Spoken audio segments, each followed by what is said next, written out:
Hey guys, it's Emma from Misfit Gardening. I'm here. And I'm just kind of jumping on to give you guys a little bit of an update from the permaculture food forest that we've done. And I've got to show off the hops here because I'm completely astounded by the size of these hops.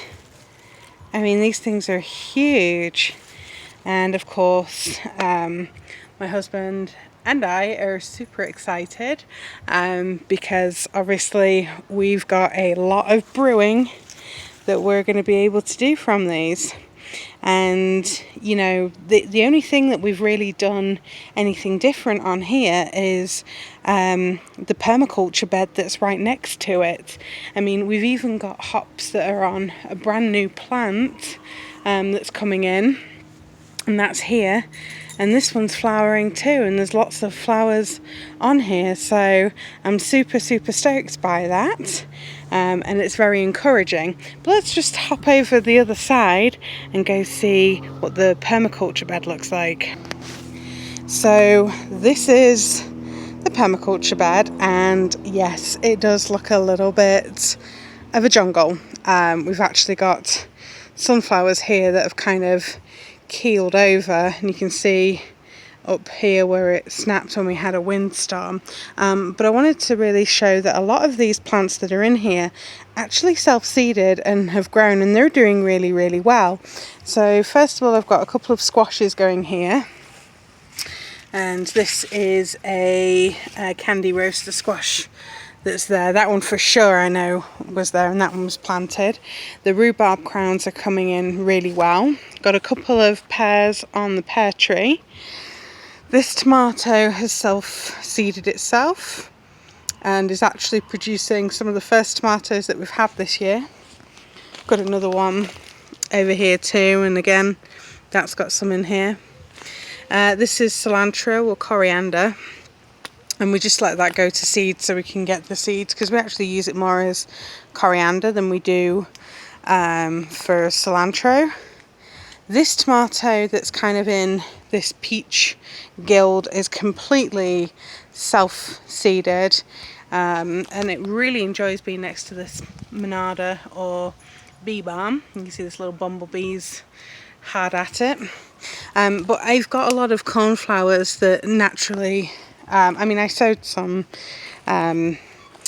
natural wildflower seeds in here, and it's the cornflowers actually that established really well, as well as this white flowered stuff. I want to say it's a psyllium, but I'm not entirely sure, but it smells absolutely beautiful and the bees just love it. Again, you know, this is kind of coming up to the end of summer, and all these bachelor's buttons or cornflowers are sort of setting seed, and I'm completely happy for those to self-seed through here. It looked really pretty earlier. This is another rhubarb, and you can see this thing has gone berserk, and this is the first year that it was planted in. I've got squashes that are going, well, like squashes really, they're completely overgrowing, and I harvested a bunch of them already this year. And we've got some kind of hiding in here. There is, what I love about this is there is literally something being produced on every single plant that's in here. But it is a little bit difficult to sort of maneuver through, so that's one thing that I don't like about how this is all growing. We've got a verbena here that's growing and flowering, and it's just really pretty. Comfrey, so we're getting plenty of chop and drop mulch that's going to be produced. I mean, you can see this big old split in this sunflower, but the sunflower, it's got a head on it. It's gonna flower, and we've got a few of them coming up. There's bees on everything through here. This plum tree produced, and we had about 10 plums on it this year, and this is the first year that it went in, so that was fabulous. Got more tomatoes that have self-seeded. Got peanuts here, right here. So that was kind of neat. This area doesn't get so much sunshine, so it's kind of, because it's right under the tree, so it tends to get more shade.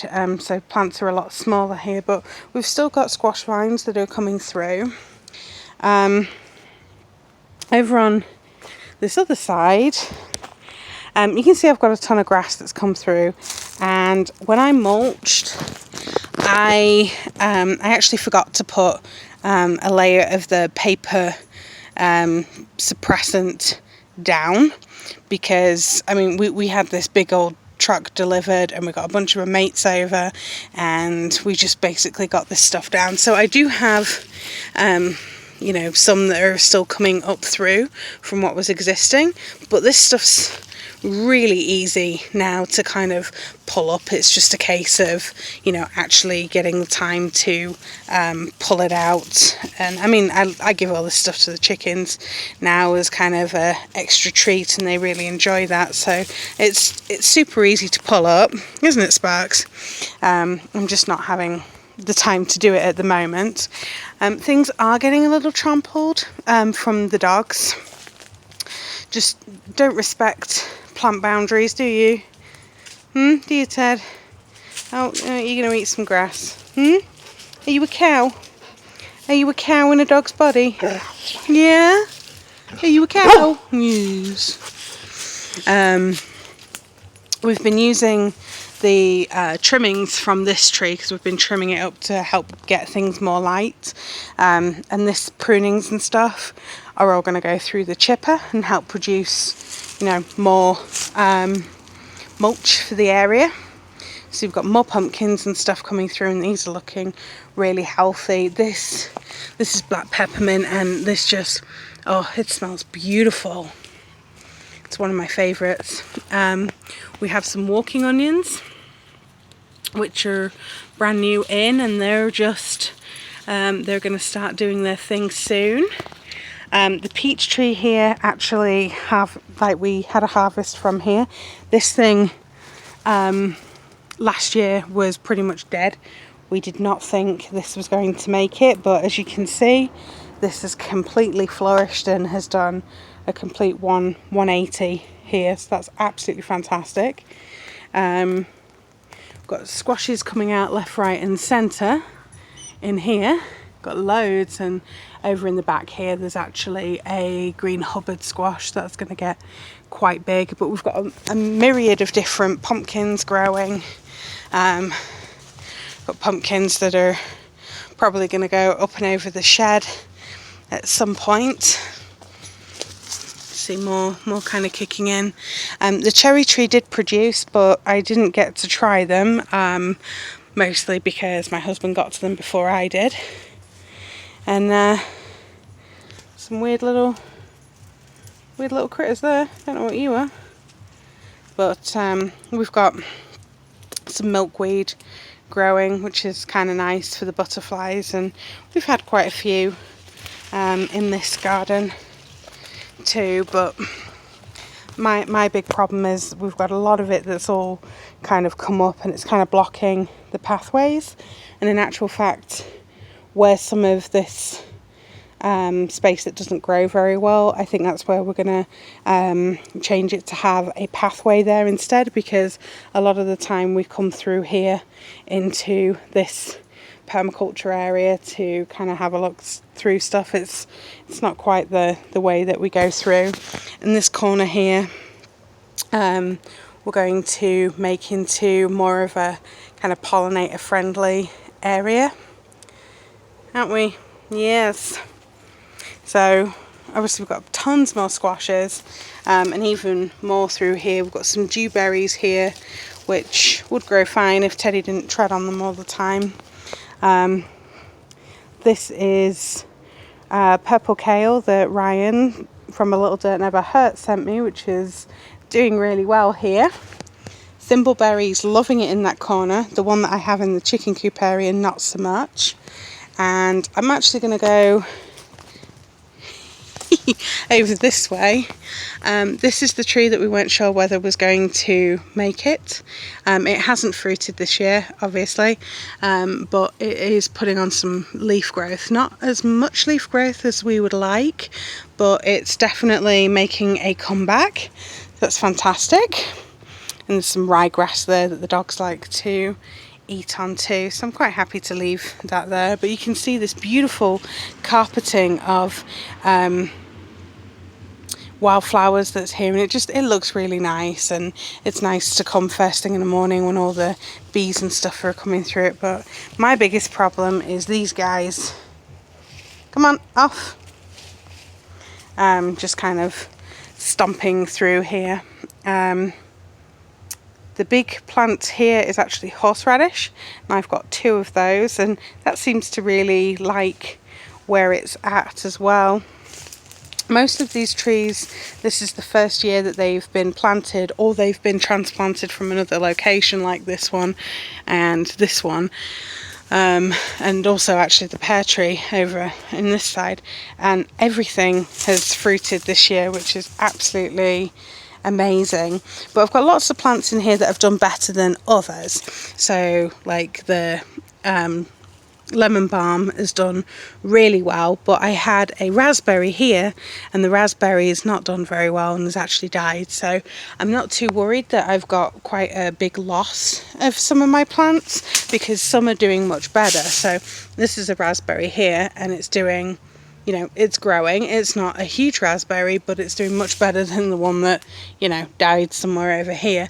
So there's going to be like plants that naturally are happier and will adapt to the area, and I'm just going to let those grow.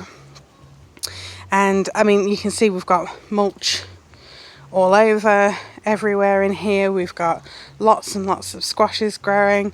We've got flowers, and there's bees all over the place here, and it's actually a really nice place to kind of come through and relax in.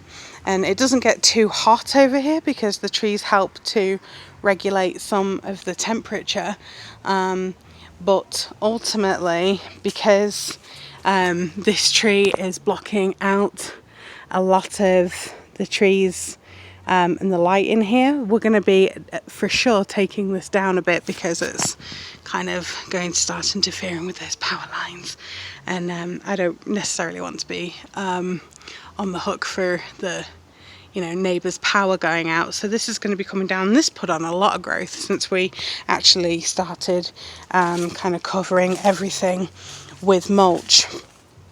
But one of the goals that's happening through here is I'm going to be adding pawpaws. So let's just hop over to the other side and show you guys those. So this is some of my pawpaws that have come up, and I've just planted some more, or sown some more in these containers, and I'm really excited for these. Now these need to be kept in shade for the first 2 years of their lives, and then they can be moved to being in a full sun location where they will produce a lot of fruit. So these pawpaws are going to get put over into that area as well as like an understory layer once those you know, typical orchard fruit trees get established and they get a little bit taller. So once they're in place, then the pawpaws go in, and we're going to have so much fruit and veggies and stuff coming out of that area. So I hope you found this really useful. I just wanted to kind of stop by and show you guys how the permaculture food forest was looking now. It's been in place about a year, or less than a year for most of it, and see what you guys think. Until next time, I'm Emma from Misfit Gardening, and I hope your garden's growing beautifully. Bye!